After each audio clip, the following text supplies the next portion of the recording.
옛날 중국 초나라에 무기를 파는 상인이 있었습니다. 근데 어느 날 사람들이 많이 모인 그 시장에서 자기가 들고 있는 이 창을 보여주면서 이 창은 모든 창 중에서 가장 날카롭고 견고해서 못 뚫는 방패가 없다라고 말합니다. 그리고 나서는 조금 있다가는 자기가 또 파는 방패를 들고는 사람들에게 보여주면서 내가 들고 있는 이 방패는 완벽한 방패이기 때문에 이 방패를 뚫을 수 있는 창은 이 세상에 존재하지 않다라고 말합니다. 그러자 그 자리에 있던 구경꾼 한 사람이 물어봅니다. 당신이 들고 있는 그 창, 그러니까 모든 방패를 뚫을 수 있다고 했던 그 창을 가지고 어떠한 창도 막아낼 수 있다는 그 완벽한 방패를 찌르면 어떻게 되는 겁니까? 그러자 그 상인은 아무런 대답을 하지 못했습니다. 여기서 나온 단어가 있는데 한자로 창모에 방패 순을 써서 모순이라는 단어가 나옵니다. 모순이라는 것은 논리적으로 두 개의 명제가 동시에 참될 수 없다는 말입니다. 그런데 논리적으로는 모순인데 현실적으로 맞을 때가 있습니다. 우리는 이것을 가리켜서 역설이라는 말을 씁니다. 여러분, 신앙에는 역설이 존재합니다. 왜냐하면 인간은 유한하지만 하나님은 무한하시기 때문에 내가 볼 때는 이것이 맞고 이것이 정답 같지만 하나님 눈에는 그 모든 것을 뛰어넘는 하나님만의 답이 따로 있기 때문입니다. 예를 들어보면 창세기에 하나님께서 아브라함에게 어렵게 낳은 아들 이삭을 번제로 바치라고 명령하십니다. 아브라함 입장에서 생각해보면 이 상황은 모순일 수밖에 없습니다. 분명히 아들을 주실 거라고 약속하셨고 아들 이삭을 통해 믿음의 자손을 티끌처럼 많게 할 거라고 약속하셨는데 그 아들을 바치라고 하시니 모순도 이런 모순이 없습니다. 그런데 여기서 만약에 아브라함이 하나님을 믿지 못하고 순종하지 않았더라면 이 상황은 그냥 모순으로 끝나게 되는 것입니다. 그런데 아브라함이 하나님의 약속을 끝까지 믿고 아들 이삭을 바치려고 하니까 자기의 생각을 뛰어넘는 역설의 하나님을 경험하게 되고 하나님이 그의 인생을 놀랍게 인도해 가십니다. 여러분, 우리는 날마다 우리의 생각과 우리의 뜻에 하나님을 맞추려고 합니다. 그래서 내가 하고 싶어 하는 것이 마치 하나님의 뜻인 양 우리는 생각할 때가 많다는 겁니다. 근데 그러다가 나의 계획이나 생각대로 일이 진행되지 않게 되면 나의 상황이 참 모순과 같다라고 말하게 되고 하나님을 의심하게 될 때가 있습니다. 근데 우리가 분명히 알아야 하는 것은 우리가 하나님을 온전히 믿고 하나님 말씀 앞에 우리가 온전히 순종하는 삶으로 나아가게 될 때 우리의 생각보다 훨씬 더 좋은 길로 인도하시는 하나님, 그 역설의 하나님을 우리가 경험하게 된다는 것입니다. 어제 저희들이 민수기 26장 앞부분을 통해 이 가나안에 들어갈 군대를 계수하는 내용을 우리가 살펴봤는데 오늘 본문은 이제 가나안에 들어가게 되었을 때 그 가나안 땅을 12지파가 어떻게 분배받을 것인지 그것에 대해서 말해주고 있습니다. 그래서 오늘 우리가 살펴볼 내용은 우리가 우리의 삶 속에서 역설의 하나님을 경험하기 위해 무엇을 붙들어야 되는가, 여기에 대해서 우리가 함께 살펴볼 텐데 바라옵기는 주신 말씀을 통해 오늘도 하나님의 은혜를 우리가 함께 발견할 수 있기를 소망합니다. 먼저 52절 53절을 다시 한번 읽어보면 여호와께서 모세에게 일러 가라사대 이 명수대로 땅을 나누어 주어 기업을 삼게 하라. 네, 보시면 하나님께서 각 지파의 명수대로 땅을 나눠주고 그 땅을 기업으로 삼게 하라라는 말씀을 하시는데 여기서 쓰인 이 기업이라는 단어를 원어로 보게 되면 영원히 소유하는 것으로 나옵니다. 그러니까 하나님이 이스라엘 백성들에게 가나안 땅을 분배해서 나눠주게 하셨는데 그 땅은 임시로 주는 땅이 아니라 영원한 기업으로 주는 땅이었다는 겁니다.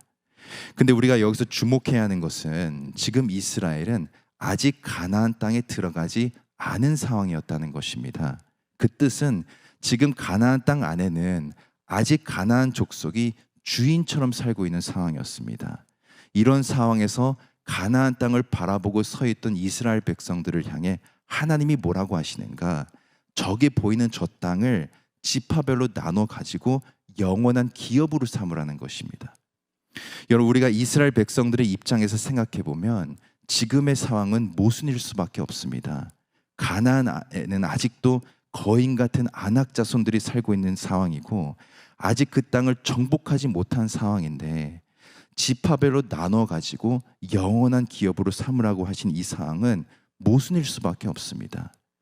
그렇다면 여기에 들어있는 하나님의 마음은 무엇인가? 너희들이 처한 이 상황 바라보지 말고 가나안 땅에 살고 있는 저 아낙 자손 바라보지 말고 너희들은 오직 내가 너희들에게 준 그 약속만 바라보라는 것입니다.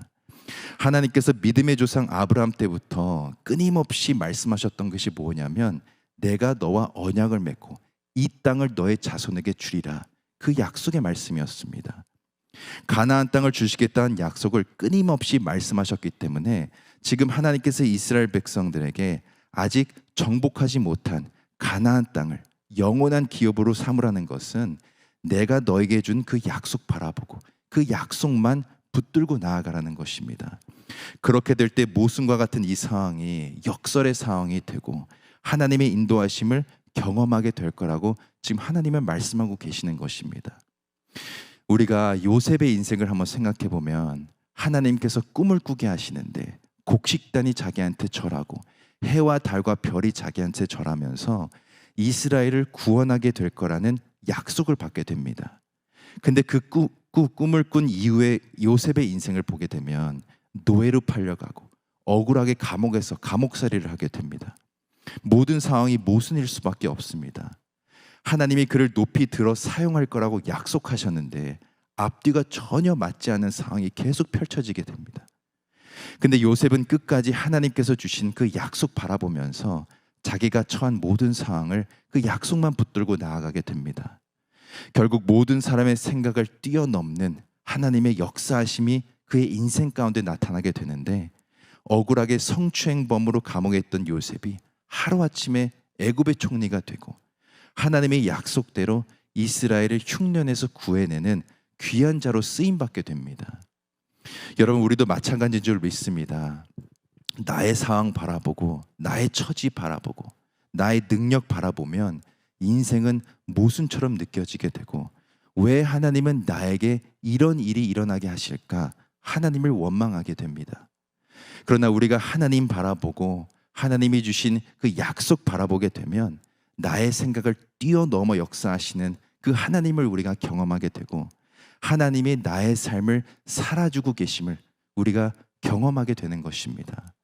그래서 지금은 하나님이 왜 이 길로 나를 인도하고 계시는지 우리가 알 수 없지만 나중에 가서 인생을 돌아보게 되었을 때 그때 하나님께서 가장 선한 길로 인도하고 계셨고 모든 것이 합력하여 선이 되었음을 우리가 고백하게 되는 것입니다.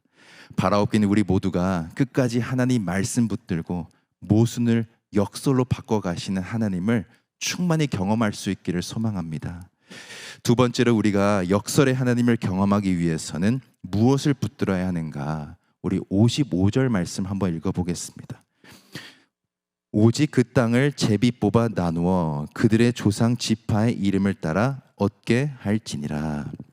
네, 보시면 하나님께서 땅을 분배할 때 그냥 아무렇게나 분배하지 말고 반드시 제비를 뽑아서 분배하라고 말씀하십니다. 우리가 성경을 읽어보면 어떤 것을 결정할 때 제비를 뽑았던 장면들을 여러 번 보게 되는데 제비를 뽑는다는 것은 이 당시 이스라엘 백성들에게 특별한 의미를 가지고 있었습니다. 우리가 제비 뽑기를 생각해 봤을 때 제비를 뽑는다는 것은 사람의 생각대로 할 수 있는 것이 아닙니다. 그래서 좋은 제비를 뽑을 수도 있고 안 좋은 제비를 뽑을 수도 있습니다. 그리고 설사 뽑은 제비가 마음에 들지 않는다고 해서 그 제비를 다른 사람과 바꿀 수 있는 것도 아닙니다. 그렇기 때문에 당시 하나님께서 이스라엘 백성들에게 제비를 뽑으라고 하신 이유는 그들이 하는 모든 결정이 하나님한테 달려있다는 것을 그들로 하여금 알게 하려고 그것을 시켰다는 것입니다. 그래서 잠언 16장 33절에 보면 사람이 제비를 뽑으나 이를 작정하기는 여호와께 있느니라 말씀합니다. 그렇기 때문에 당시 제비뽑기라는 것은 온전히 하나님의 뜻만 구하겠다고 하는 믿음의 고백이 들어있는 것입니다. 이것이 우리에게 주는 영적 교훈이 무엇인가? 우리에게 일어나는 모든 일을 누가 결정한다는 것입니까? 하나님이 결정하신다는 것입니다. 나의 자녀의 문제도 그렇고, 나의 직장의 문제도 그렇고, 나의 배우자의 문제, 건강의 문제, 신분의 문제, 모든 것이 다 하나님 손에 달려 있다는 것이고, 그렇기 때문에 우리는 하나님의 뜻만을 구하면서 모든 것을 하나님께 맡기는 인생이 되어야 된다는 것입니다. 다윗을 생각해 보면 사울하고 또 자기 아들 때문에 거의 반평생을 도망자로 살게 됩니다. 다윗은 그 수많은 위기 앞에서 다른 것 붙들지 않고 오직 하나님께 모든 것을 맡기는 인생을 살아가게 됩니다. 그러자 비록 사망의 음침한 골짜기를 다니는 그런 상황이 있을지라도 그 상황을 뛰어넘어 역사하시는 하나님의 인도하심을 다윗은 충만히 경험하게 됩니다. 여러분, 나의 뜻을 내려놓고 하나님의 뜻을 구하면서 하나님께 모든 것을 맡기게 될 때 하나님이 일하기 시작하시고 나의 문제가 하나님의 문제가 될 줄로 믿습니다. 그리고 이처럼 하나님께 모든 것을 맡기는 인생이 될 때 모순처럼 앞뒤가 맞지 않은 상황이 생각지도 못한 길로 인도되어지고 나의 생각을 뛰어넘어 역사하시는 하나님을 경험하게 될 줄로 믿습니다. 사랑하는 성도 여러분, 하나님은 지금도 살아계시고 우리의 삶을 살아주고 계심을 믿습니다. 비록 나의 상황이 좋지 못해도 가장 선한 길로 인도하고 계실 하나님을 우리가 바라보고 모든 것을 하나님께 맡길 수 있기를 원합니다. 그렇게 될 때 합력하여 선을 이루시는 하나님을 우리가 경험하게 되고 모든 것이 하나님의 은혜임을 우리가 고백하게 될 줄로 믿습니다. 오늘도 하나님 한 분만 바라보면서 하나님이 주시는 힘과 능력으로 승리하시는 저와 여러분이 되기를 예수 그리스도의 이름으로 간절히 축원드립니다. 함께 기도하겠습니다. 사랑의 하나님, 오늘도 말씀을 통해 은혜 주시니 감사합니다. 저희들 오직 주님 한 분만 바라보는 인생 되길 원하오니 지금도 살아계셔서 우리의 삶을 살아주고 계시는 하나님을 굳게 붙들게 하시고 합력하여 선을 이루실 하나님을 소망하는 인생 되게 하여 주옵소서. 그리하여 가장 선한 길로 인도하고 계시는 하나님의 섭리를 경험하고 하나님의 은혜를 입술로 고백하는 저희들 되게 하여 주옵소서. 오늘도 하나님의 자녀로 살아가는 권속들 붙들어 주셔서 좌로나 우로나 치우치지 않게 하시고 천군 천사로 보호하여 주셔서 어떠한 어둠도 틈타지 못하게 하여 주옵소서. 특별히 몸이 아프신 분들과 영적으로 힘들어하는 분들을 기억하셔서 머리부터 발끝까지 안수하여 주실 때 모든 병마가 떠나가게 하시고 병의 근원이 마르는 역사가 있게 하여 주옵소서. 오늘 하루도 하나님께 모든 것 맡겨드리며 살아계신 예수 그리스도의 이름으로 간절히 기도드립니다. 아멘. 주기도문으로 기도회를 마치겠습니다. 하늘에 계신 우리 아버지여, 이름이 거룩히 여김을 받으시오며 나라의 임하옵시며 뜻이 하늘에서 이루어진 것 같이 땅에서도 이루어지이다. 오늘날 우리에게 이루어할 양식을 주옵시고 우리가 우리에게 죄진 자를 사하여 준 것 같이 우리 죄를 사하여 주옵시고 우리를 시험에 들게 하지 마옵시고 다만 악에서 구하옵소서.